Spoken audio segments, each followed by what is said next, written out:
In this tutorial, we'll go over some filters that you can use to alter your imagery, as well as some modes of distortion. We'll start with some filters, which I will apply to the sheep right here in my starting surreal scene. So I'll click on the sheep layer. I want to make sure that I'm on the actual layer and not clicked on the layer mask.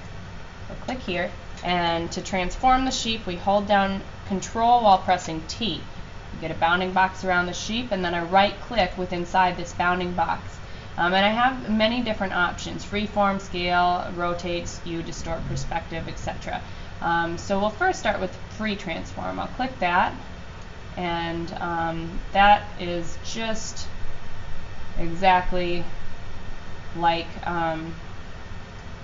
transforming without holding down shift or changing the size. You could double click. That's just kind of your basic.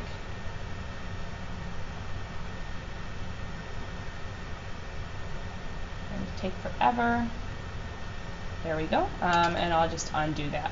The next thing that we can look at, right clicking, let's say skew, and I can kind of make the sheep go back to a singular vanishing point, so kind of like in one point perspective if they were being sucked into a black hole, possibly, if we're going with the space theme. If you want to distort things that way, and then Control T, right click.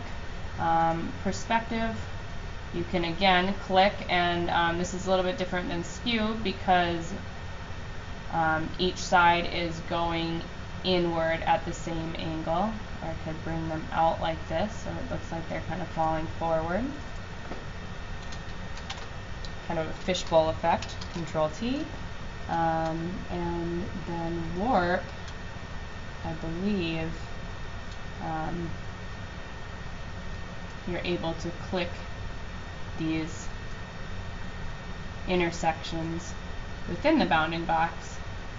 This is a lot like Illustrator's puppet warp feature, which we will talk about a little bit later. So you have these handles, so you can make them look a little bit goofy while still keeping the shading, kind of the realism of the photograph, but make them look a little bit surreal. So apply transformation, yes, and there we have it. Just something a little bit off about them. I'm gonna undo this, and oops, gotta make sure that we're on the right layer here. See if there's anything else. And you can flip horizontal, flip vertical, so if you would want the same sheep but facing the other direction, you could do that as well. So that's just a little bit about the different warping and changing features that are inside of the transformation function.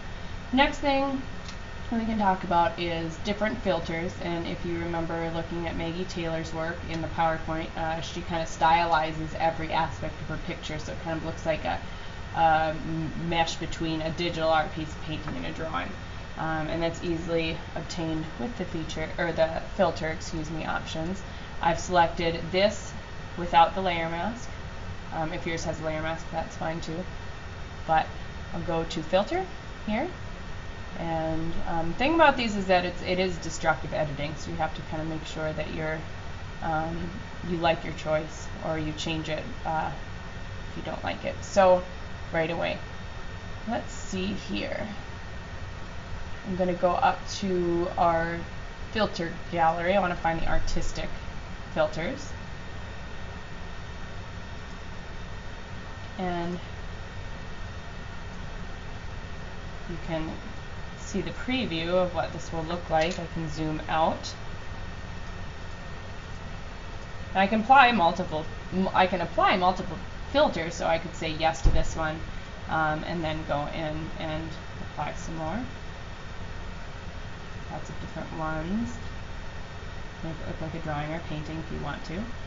And then here you can choose to manipulate it further if you'd like to. So fresco.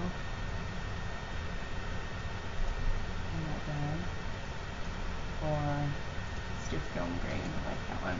Make it grainier, make it brighter, drop the intensity a little bit. I like that, so I could say OK. And you can play around with these other ones as well. I won't take too much time, but just kind of changing it so it still looks realistic, but there's kind of like a drawn and painted element here as well. So the next thing I want to do is distort this through the filter panel with a tool called Liquify, which is sometimes kind of fun for creating surreal scenes. So I'll go filter, I believe it is right here, Liquify.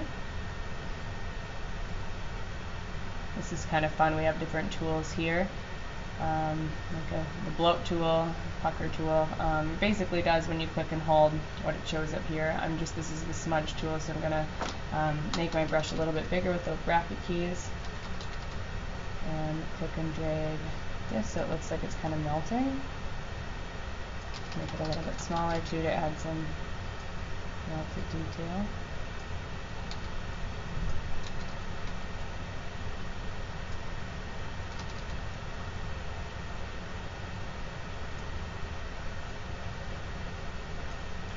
Here we go. I can change the brush pressure to it, looks like. So say OK once I'm satisfied with it, and then I have kind of a surreal deal going on right here. So those are just a few of the kind of distort options that you have in Photoshop.